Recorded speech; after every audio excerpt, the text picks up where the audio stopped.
There comes a moment in your life when you realize that the thing you have been praying would change may not be the thing that needs to change. Maybe you have spent months or years hoping for accountability. Maybe you kept waiting for the apology that never came, the empathy that never arrived, the consistency that always seemed just out of reach. Maybe you kept thinking, if I explain it one more time, they will finally understand. If I love them differently, they will treat me differently. If I become more patient, more forgiving, more understanding, perhaps this relationship will finally become what I always believed it could be. And then something begins to happen inside you. Not necessarily something dramatic, not necessarily a lightning bolt. Sometimes it is quieter than that. Sometimes it is the moment you stop arguing with reality. Sometimes it is the morning you wake up and realize you are tired of explaining your pain to someone who keeps creating it. Sometimes it is the evening when you look at your phone and realize you no longer want the message you once desperately waited for. Sometimes it is the moment you hear the familiar criticism, manipulation, accusation, or emotional withdrawal, and instead of immediately defending yourself, something inside you says, I understand the pattern now. People often describe these moments as signs from the universe. And whether you understand that spiritually, psychologically, metaphorically, or simply as the natural process of awakening to reality, there is something deeply meaningful about them. Because sometimes the greatest change in your life does not begin when another person leaves. It begins when you stop abandoning yourself to keep them. That is what we are going to talk about today. 3 powerful signs can appear before you finally separate yourself from a destructive relationship. These signs are not supernatural guarantees. They are not proof that some cosmic force has selected a person to disappear from your life. They are better understood as moments of psychological clarity. Moments when your mind, emotions, values, and boundaries begin moving in a new direction. And if you have been dealing with narcissistic behavior, manipulation, emotional invalidation, gaslighting, blame shifting, or a relationship where you constantly feel responsible for another person's emotions, these signs can be especially important because the narcissistic dynamic can be confusing. You may not simply be dealing with someone who is difficult. You may be dealing with a pattern where your reality is repeatedly questioned. Your feelings are minimized. Your boundaries are challenged. And accountability somehow always travels in one direction, toward you. You apologize. They explain why you deserved it. You express hurt. They tell you that you are too sensitive. You ask for accountability. They tell you that you are attacking them. You establish a boundary. They accuse you of being selfish. You become exhausted. They call you difficult. And eventually, you begin questioning yourself. That is one of the most damaging parts of chronic emotional manipulation. It does not merely hurt your feelings. Over time, it can interfere with your confidence in your own perception. You start wondering, am I really the problem? You replay conversations. You analyze text messages. You examine your tone. You wonder whether you were too emotional. You wonder whether you should have been more patient. You wonder whether you expected too much. You begin conducting an internal investigation into yourself while barely investigating the behavior happening around you. And this is where the first sign becomes so important. The first sign is that you begin seeing the pattern instead of isolated incidents.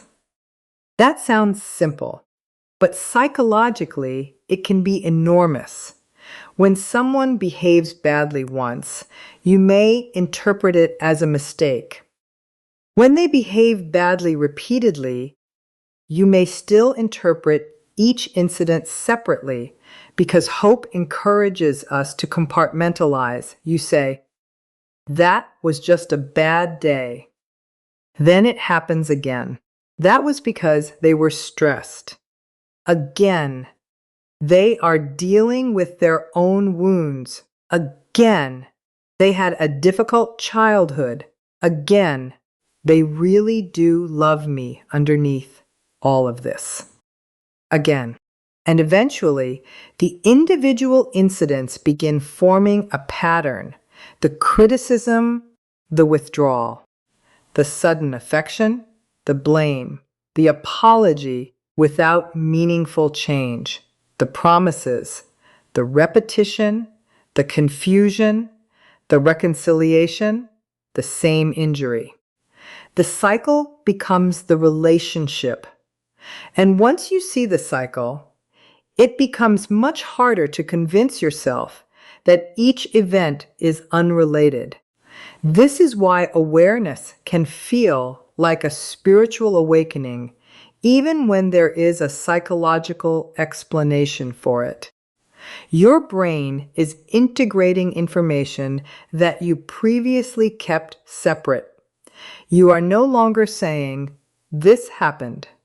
You are saying, "This keeps happening."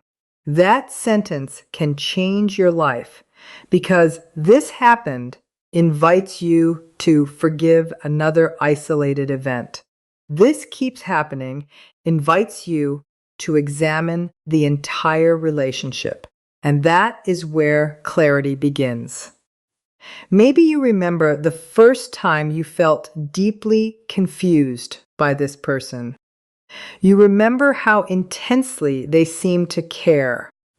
Maybe there was an early period when you felt chosen, understood, admired, or emotionally connected. Then gradually things changed. Perhaps affection became conditional. Perhaps admiration became criticism. Perhaps curiosity about you became control over you. Perhaps communication became interrogation. Perhaps love became something you had to earn. This is one reason relationships involving narcissistic patterns can be so difficult to leave. You are not only leaving what the relationship is, you may also be grieving what you believed it could become. You may be attached to the potential. You may be attached to the early version of the relationship. You may be attached to the moments of warmth that appeared between periods of emotional pain. And intermittent reinforcement can make this especially powerful. When positive attention arrives unpredictably after periods of rejection or distress, the brain may become intensely focused on obtaining the next moment of connection. That can create a cycle where the relationship hurts you, then temporarily comforts you from the pain it created. And because relief can feel like love when you have been deprived of emotional safety, you may mistake the reduction of pain for genuine intimacy. Think about that. If someone repeatedly creates emotional distress and then gives you affection, you may experience enormous relief. But relief is not necessarily security. You deserve security. You deserve consistency. You deserve relationships where peace does not depend on predicting another person's mood. You deserve to express disappointment without fearing retaliation. You deserve to say no without being punished. You deserve to have a different opinion without being treated as disloyal. You deserve to exist without constantly managing someone else's emotional state. And when you begin recognizing that, something inside you changes. That is the first sign. The second sign is emotional exhaustion, not ordinary tiredness. A deeper exhaustion, the kind where you realize you are spending enormous psychological energy trying to maintain something that continually destabilizes you. You become tired of explaining, tired of defending, tired of proving, tired of waiting, tired of anticipating, tired of wondering what version of the person will show up today, tired of rehearsing conversations before having them, tired of rewriting messages so they cannot be misunderstood, tired of apologizing for things you did not do, tired of being punished for having needs. And sometimes exhaustion is the body's way of telling you that the strategy you have been using is no longer sustainable. For a long time, you may have survived through adaptation. You learned what subjects to avoid. You learned when to speak. You learned when to remain silent. You learned how to read facial expressions. You learned how to recognize changes in tone. You learned how to calm the other person. You learned how to apologize quickly.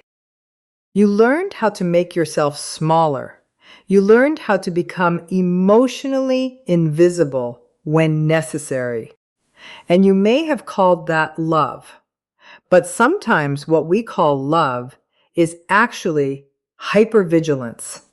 Sometimes what we call patience is actually self-abandonment. Sometimes what we call understanding is actually making endless excuses for behavior that continues to harm us. And I want you to hear this without judgment. You adapted because you were trying to survive the relationship you were in.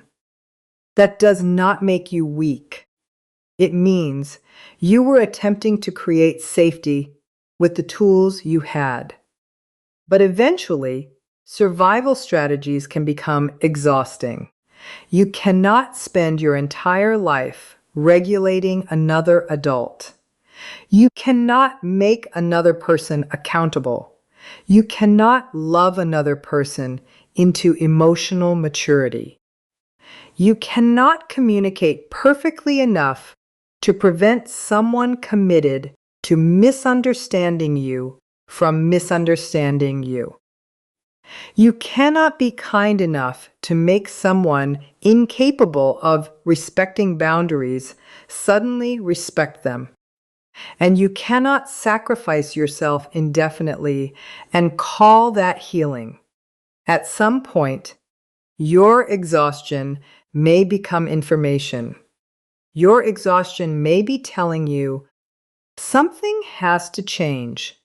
And sometimes that change is not the other person. Sometimes it is you. Not because you caused the problem, but because you are finally recognizing that you have control over your participation in the cycle. This is where the third sign appears. You begin to lose the desire to convince them. This may be one of the most profound psychological shifts you will ever experience. For a long time, you may have believed that closure would come when they finally understood. You imagined the perfect conversation. You imagined explaining everything calmly. You imagined showing them the evidence. You imagined them finally looking at you and saying, "You were right. I hurt you. I understand now." And perhaps that happens sometimes. But healing cannot depend on another person's ability or willingness to validate your reality. Because if your peace requires their agreement, they still have power over your peace. Ride that again. If you need the person who hurt you to confirm that they hurt you before you are allowed to heal, you are still waiting for permission. You do not need permission. You do not need a confession. You do not need a perfect explanation. You do not need them to agree with your boundary. Your boundary becomes real because you choose it. And this is where no contact, when appropriate and safe, can become powerful. No contact is not revenge. No contact is not a performance. No contact is not about making someone suffer. No contact is not secretly checking whether they are suffering. No contact is about reducing access to a cycle that repeatedly destabilizes you. And if complete no contact is impossible because of children, work, family responsibilities, finances, or other circumstances, structured low contact or limited communication may be more realistic. The principle remains the same. Reduce unnecessary emotional access. Stop explaining yourself endlessly. Stop responding to every provocation. Stop treating every accusation as a problem you must solve. Stop allowing someone else's emotional storm to become your emergency. Because manipulation often depends upon engagement. A provocative statement may be designed, consciously or unconsciously, to pull you into defending yourself. You defend, they counter. You explain, they reinterpret. You provide evidence, they attack your motives. You become emotional.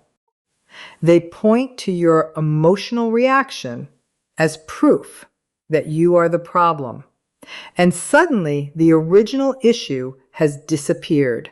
That is how circular conflict can work. You entered the conversation asking for accountability. You leave the conversation apologizing. You entered saying, "That behavior hurt me." You leave saying, "I'm sorry I reacted." You entered asking for respect. You leave questioning whether you were too demanding. This is why boundaries are so important. A boundary is not an attempt to control another person. A boundary is a decision about what you will do. You cannot say, "You are not allowed to criticize me." You can say, "If the conversation becomes insulting, I will end the conversation." You cannot force someone to respect your time. You can stop making yourself endlessly available. You cannot force someone to communicate honestly. You can choose not to participate in conversations built on deception and manipulation. You cannot force someone to become accountable. You can stop rescuing them from the consequences of their behavior. That is empowerment. And empowerment is not becoming cold. It is becoming clear. There is a difference. Coldness says, "I do not care about anyone." Clarity says, I care about myself too. Coldness says, I will never trust anyone again. Clarity says, I will trust slowly and pay attention to patterns. Coldness says, nobody gets access to me. Clarity says, access to me is earned through consistency, respect, honesty, and reciprocity. That is healing. And perhaps you have been waiting for the universe to remove the narcissistic person from your life. But maybe the deeper transformation is that the universe does not have to remove them before you begin removing their psychological influence from you. Maybe the first removal happens inside. You remove their voice from your internal dialogue. You stop asking, what would they think? You stop measuring your decisions against their approval. You stop hearing their criticism every time you look at yourself. You stop using their standards to measure your worth. You stop trying to prove that you are lovable to someone who made love feel like a test. That is freedom.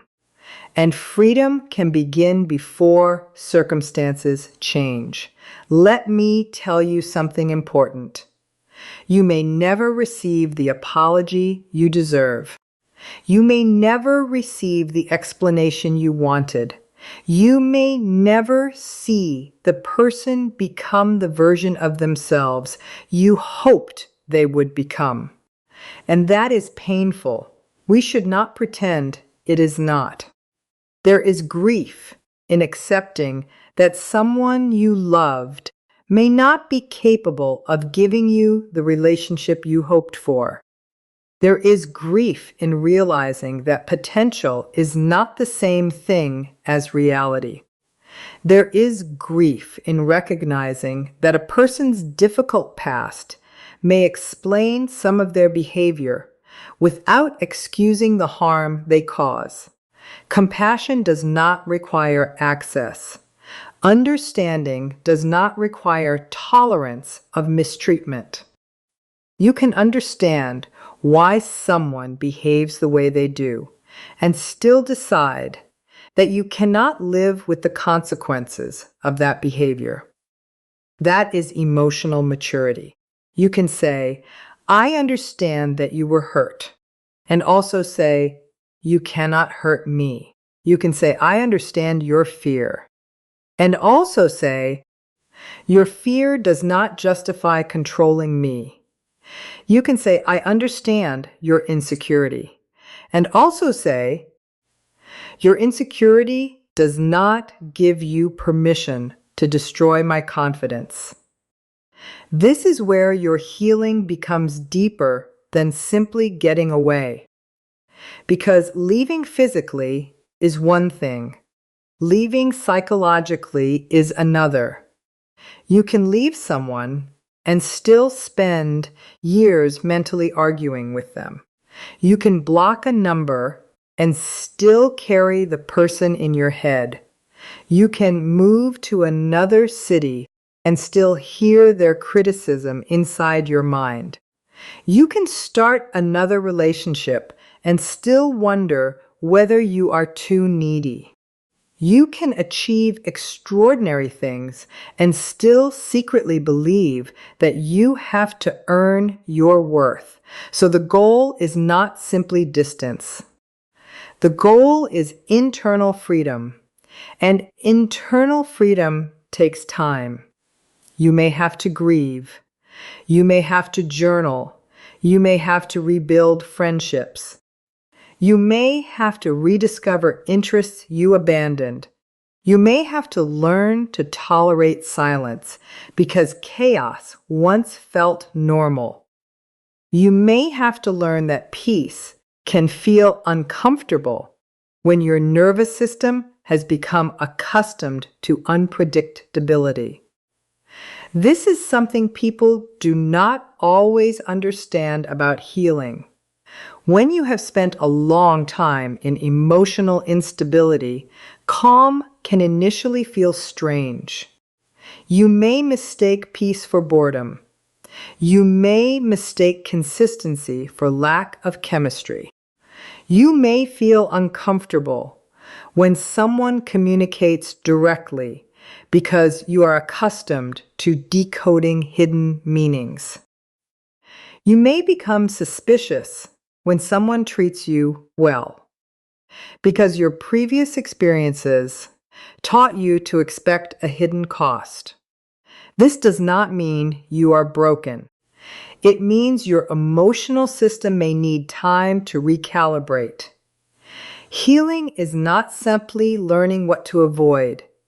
It is learning what safety feels like. Safety may feel boring at first because there is nothing to solve. There is no crisis, no silent treatment, no guessing, no emotional roller coaster, no dramatic reconciliation, no need to prove your loyalty, just consistency. And consistency can feel unfamiliar when chaos has been normalized. So give yourself time. Do not shame yourself for still missing someone. Missing someone does not mean you made the wrong decision. It means you formed an attachment. It means you are human. You can miss someone and still know they are unhealthy for you. You can love someone and still leave. You can forgive someone and still maintain distance. You can wish them well and still refuse to reopen the door. These things can coexist. Healing is not about turning love into hatred. Healing is about turning attachment into wisdom. And this brings us back to the idea of signs. Maybe the first sign is that the pattern becomes visible. Maybe the second is that the exhaustion becomes undeniable. Maybe the third is that you stop trying to convince the person and begin protecting yourself. Those are powerful turning points. And if you are currently experiencing one of them, do not rush to judge yourself. Maybe you are not becoming heartless. Maybe you are becoming honest. Maybe you are not losing your ability to love. Maybe you are learning that love without boundaries can become self-abandonment. Maybe you are not becoming selfish. Maybe you are finally including yourself in the equation.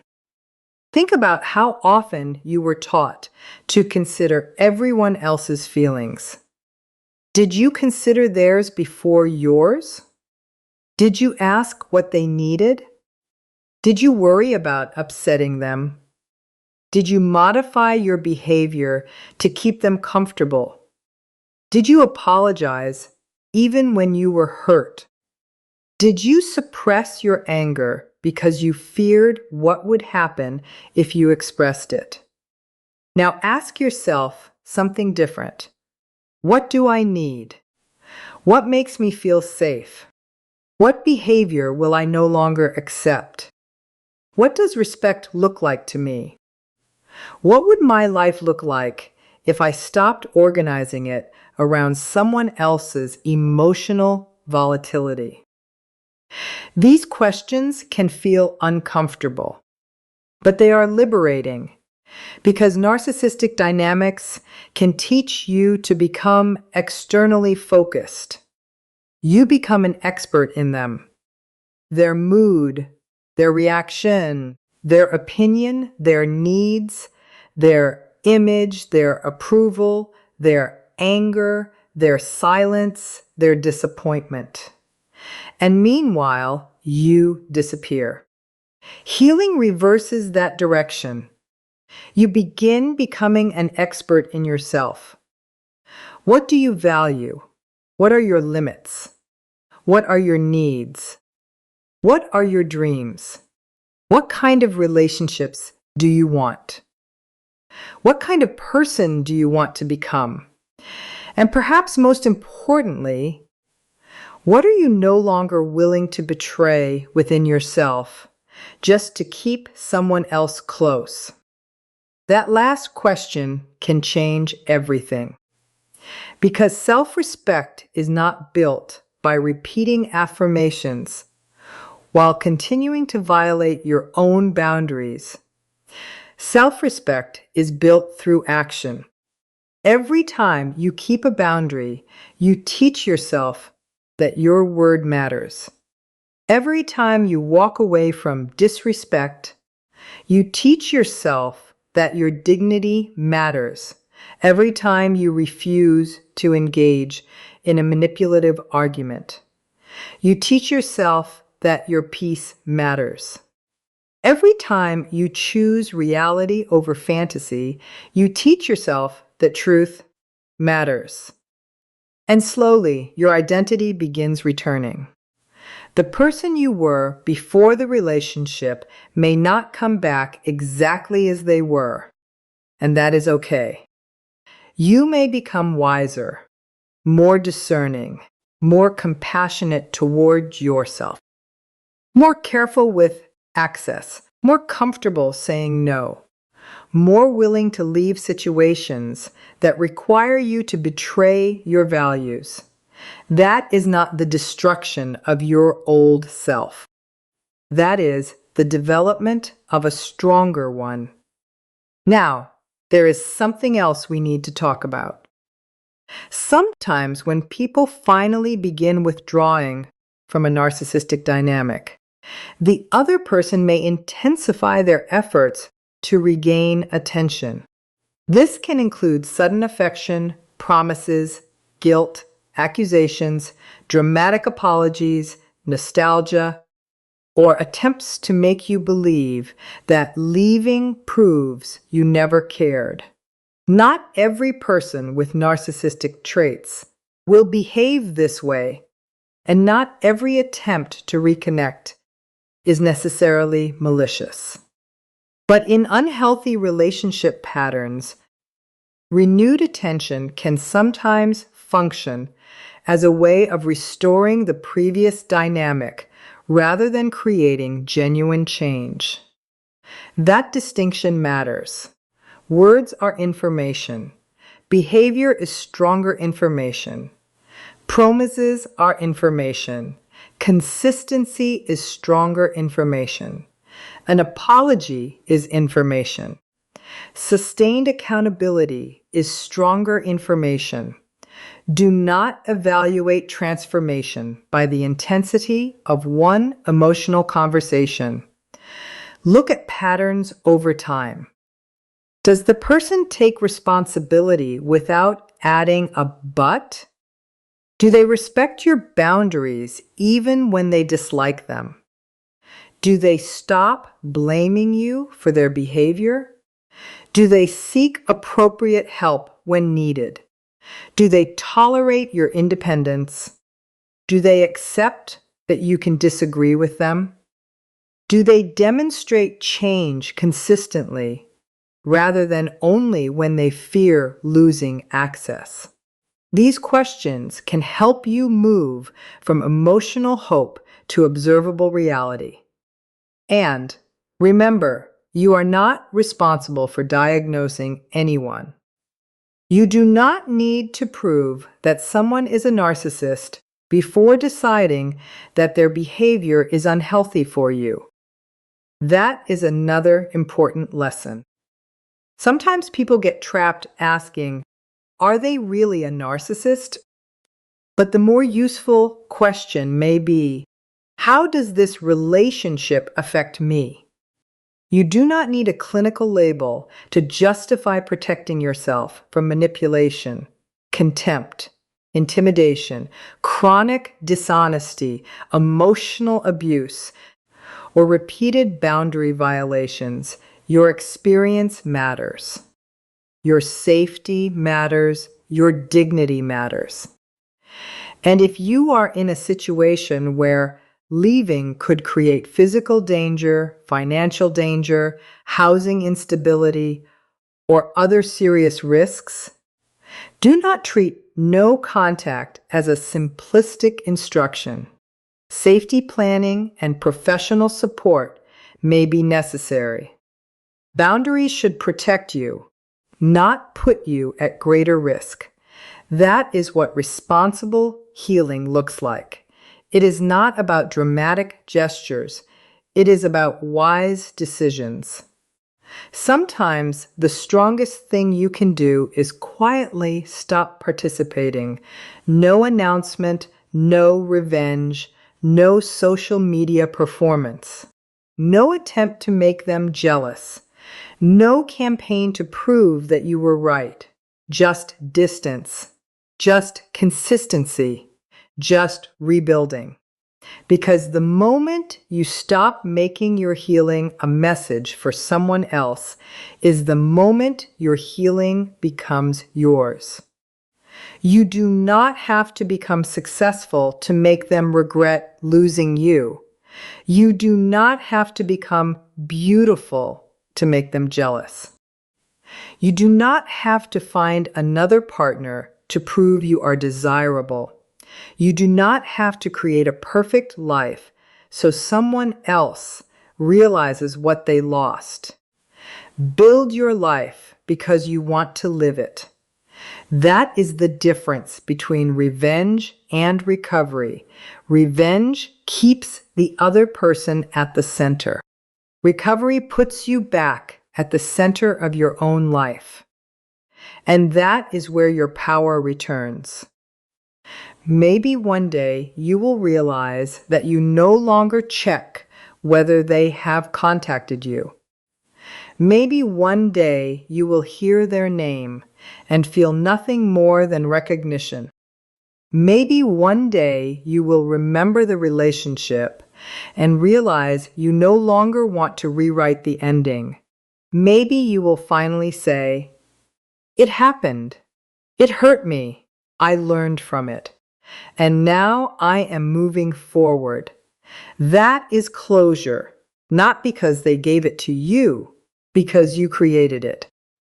Closure is sometimes accepting that you will never receive the perfect ending from the person who created the painful chapter. You close the chapter yourself. And perhaps that is the deepest meaning behind the phrase, "The universe removes a narcissist from your life." Maybe the universe does not always remove people by force. Maybe sometimes you become strong enough to stop opening the door. Maybe the sign is not that they disappear. Maybe the sign is that their presence no longer controls your identity. Maybe the sign is that you finally believe yourself.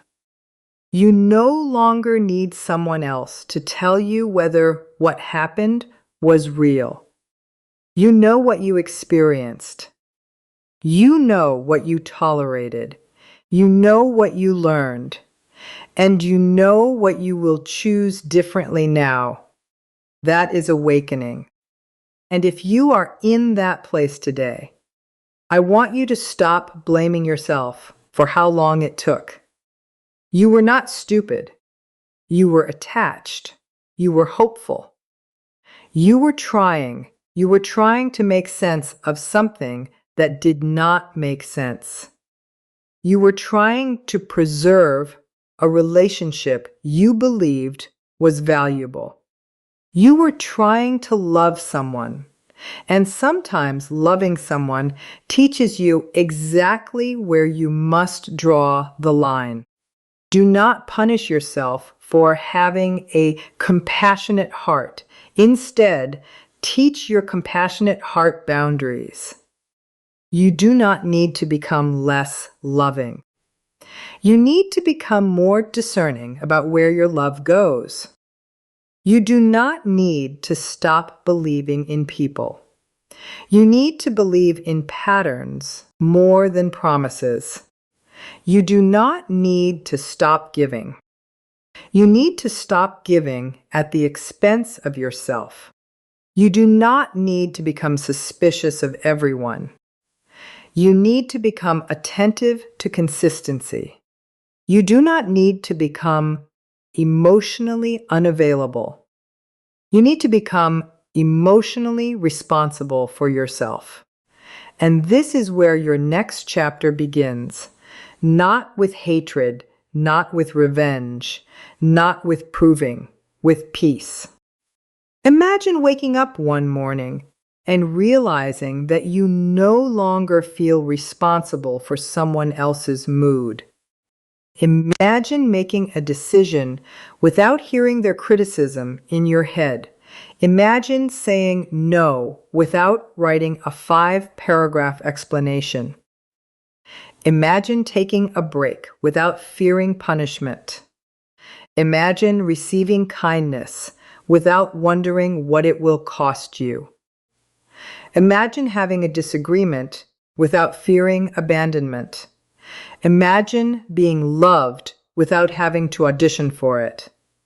That life is possible.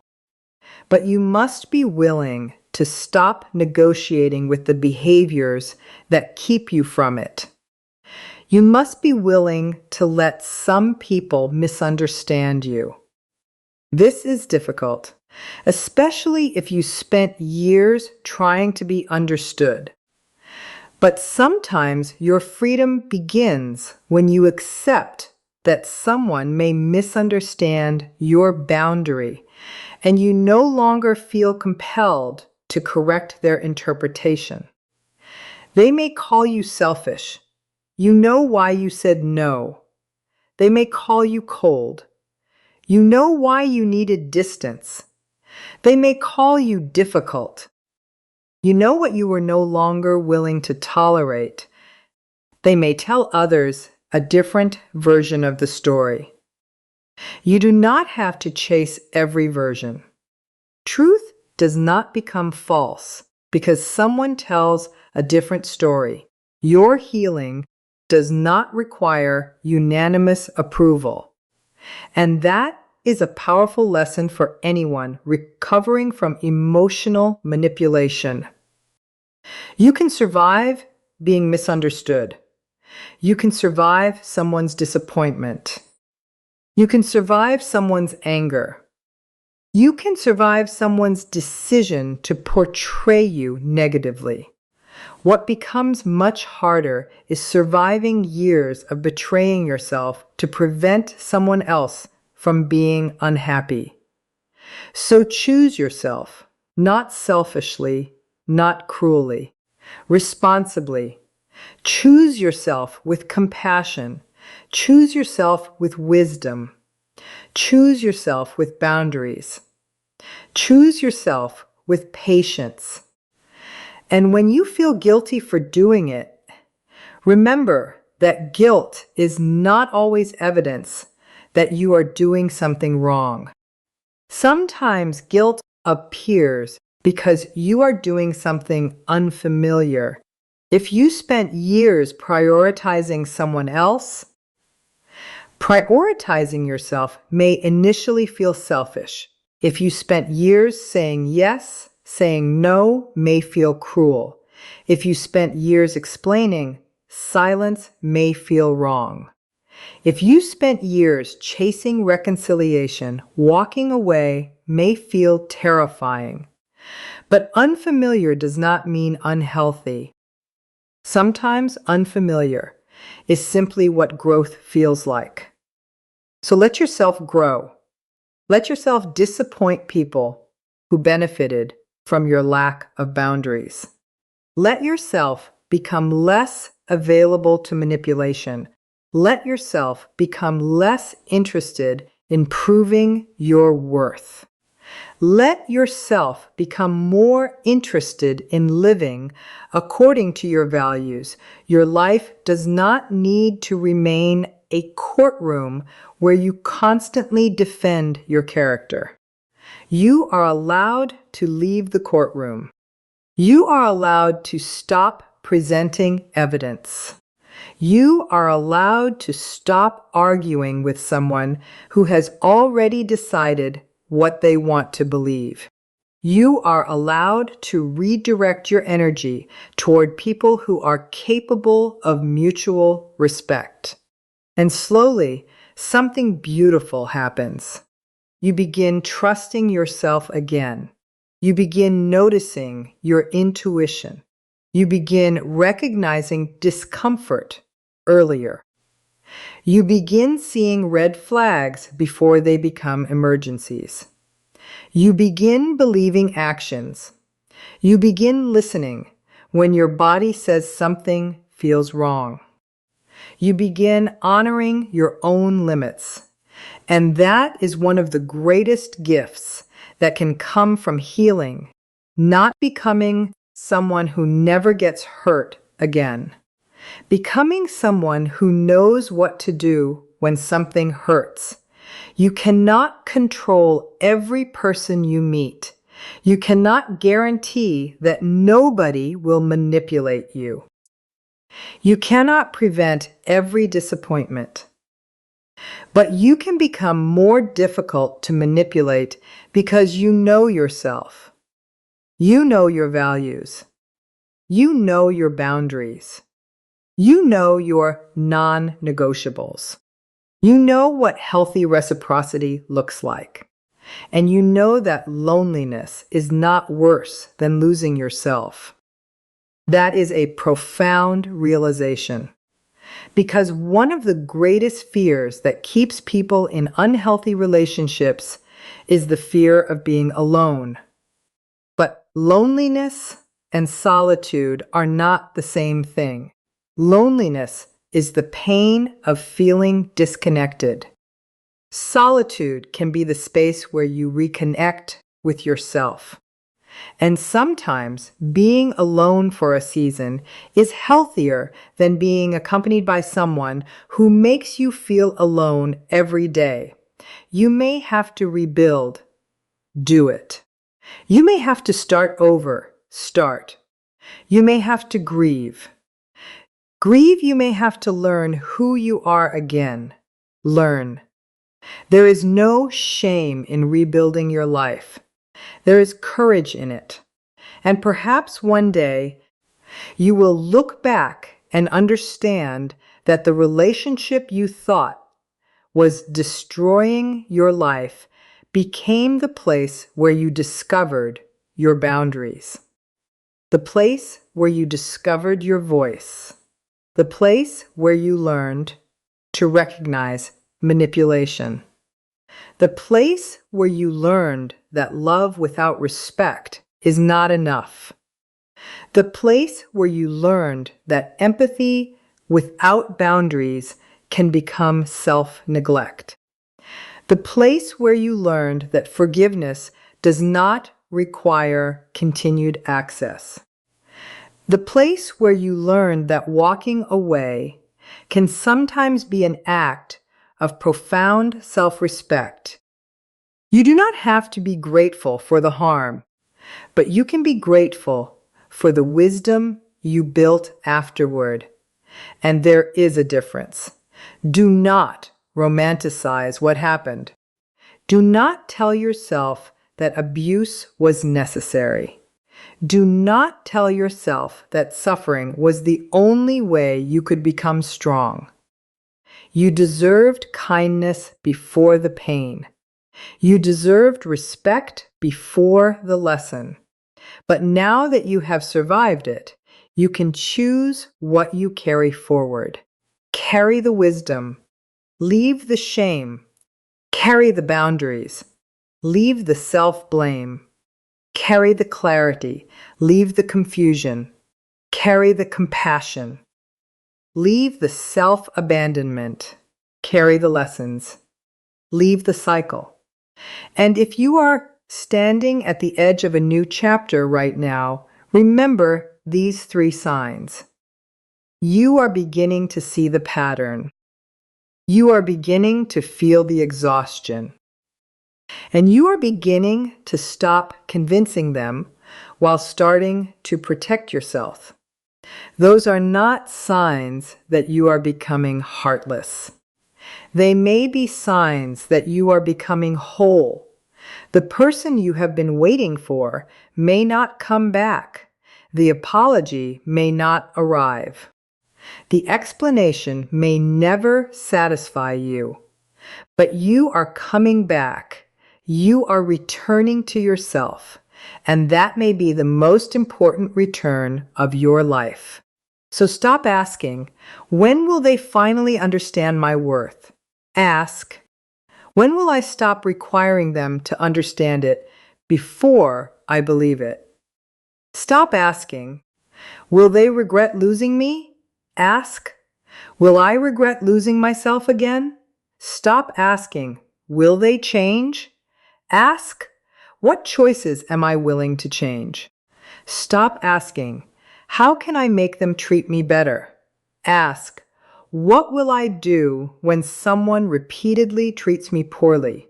Those questions move you from helplessness to agency. And agency is where healing begins. Your worth was never created by their admiration. Your worth was never destroyed by their criticism.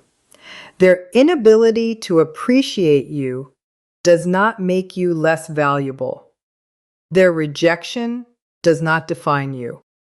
Their anger does not define you. Their accusations do not define you. Their version of you does not define you. You get to define who you become from this point forward. And maybe the universe did not send you a message written in the sky. Maybe it sent you something much quieter: awareness, exhaustion, clarity, a boundary, a moment of courage, a growing refusal to betray yourself. Maybe the sign was the day you finally heard your own voice again. And when you hear that voice, listen, because it may be saying, enough. Not enough because you hate them. Enough because you love yourself. Enough because your nervous system deserves peace. Enough because your future deserves your energy. Enough because your children, your friendships, your work, your dreams, and your health deserve a version of you that is not constantly consumed by someone else's chaos. Enough because your life is too valuable to spend endlessly trying to convince another person to recognize what should never have required convincing. You are allowed to leave. You are allowed to stay away. You are allowed to rebuild. You are allowed to heal. You are allowed to become someone who no longer confuses emotional intensity with intimacy. You are allowed to discover that peace is not boring. Peace is precious. You are allowed to discover that boundaries are not walls. They are doors with handles you control. You decide who enters. You decide how long they stay. You decide what behavior is acceptable. And you decide when the door needs to close. Not because you are cruel, because your life matters. So, if someone is being removed from your life right now, do not immediately ask what you are losing. Ask what space is being created. Space for peace, space for clarity, space for friendships that feel reciprocal, space for love that does not require fear, space for dreams you postponed. Space for a version of yourself you stopped recognizing, space to breathe, space to heal, space to become. And if the person returns, remember, you do not have to reopen the door simply because someone knocks. A knock is not transformation. A promise is not transformation. An emotional speech is not transformation. Chanchant is demonstrated over time through accountability, consistency, respect, and behavior. And even if someone genuinely changes, you still have the right to decide whether reconnecting is healthy for you. You are not obligated to give access simply because someone asks. Your boundary is yours. Your life is yours. Your future is yours. And perhaps this is the real message you needed today. The universe does not have to prove to you that someone is bad before you are allowed to protect yourself. You do not need a cosmic announcement. You do not need a perfect sign. You need honesty. You need awareness. You need courage. And you need permission from yourself. So give yourself that permission now. Baffincher to stop chasing. Baffincher to stop explaining. Permission to stop proving. Prevention to stop waiting for someone else's validation. Prevention to grieve. Prevention to heal slowly. Prevention to rebuild. Permission to say no. Prevention to walk away. Prevention to choose peace. And most importantly, permission to believe yourself. Because there may come a day when you realize that the greatest person you lost was not the narcissistic person who walked out of your life. It was the version of you who disappeared while trying to keep them happy. And the greatest recovery may not be getting that person back. It may be getting yourself back. So take yourself back. Take back your mornings. Take back your evenings. Take back your attention. Take back your dreams. Take back your voice. Take back your boundaries. Take back your confidence. Take back your right to say no. Take back your right to have needs. Take back your right to disagree. Take back your right to live without constantly defending your existence. And when you do not look backward waiting for them to notice. Look forward, because your future does not need their permission. Your healing does not need their participation. Your peace does not need their approval. Your life does not need their understanding. You can move forward without them understanding. You can heal without them apologizing. You can grow without them witnessing it. You can become whole without them ever recognizing what they lost. And that is freedom. Not the freedom to make them suffer. The freedom to stop organizing your life around whether they suffer. Not the freedom to win, the freedom to stop playing. Not the freedom to prove that you were right, the freedom to stop needing to be proven right. And when you finally reach that place, something inside you becomes quiet. The questions become quieter. The obsession becomes quieter. The need for answers becomes quieter. The emotional pull becomes quieter. And in that quiet, you finally hear something you may not have heard in a very long time, your own voice. And your own voice says, I am still here. I survived. I learned. I am worthy. I am allowed to have peace. I am allowed to choose myself. I am allowed to build a life that does not require me to abandon myself. And from there, you begin again, not as the person who was broken, as the person who became aware, as the person who learned, as the person who now knows that love should not require self-erasure, as the person who understands that compassion needs boundaries, as the person who knows that leaving can be an act of courage, As the person who finally understands that the greatest sign was never that someone else was being removed from your life. The greatest sign was that you were finally ready to stop removing yourself from your own.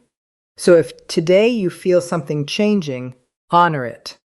If you are exhausted, listen. If you are seeing patterns, pay attention. If you are questioning the cycle, do not silence yourself. If you are becoming less interested in explaining, ask yourself why. If you are beginning to want peace more than reconciliation, do not shame yourself. If you are discovering boundaries, practice them. If you are healing, be patient. And if you are finally choosing yourself, keep going.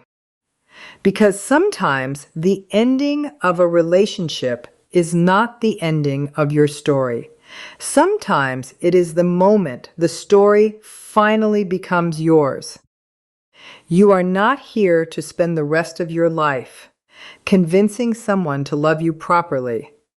You are here to live, to grow, to connect, to create, to love without abandoning yourself, to give without disappearing, to forgive without reopening every door, to trust without ignoring patterns, to become compassionate without becoming available for exploitation, to become strong without becoming hard, and to build a life where peace is no longer something you hope someone else will give you. It becomes something you protect. That is your next chapter. And perhaps the universe has already been sending the signs. Not that you are being punished, not that someone else is going to suffer, but that you are waking up, you are seeing, you are feeling, you are remembering, you are returning. And this time, you are returning to yourself.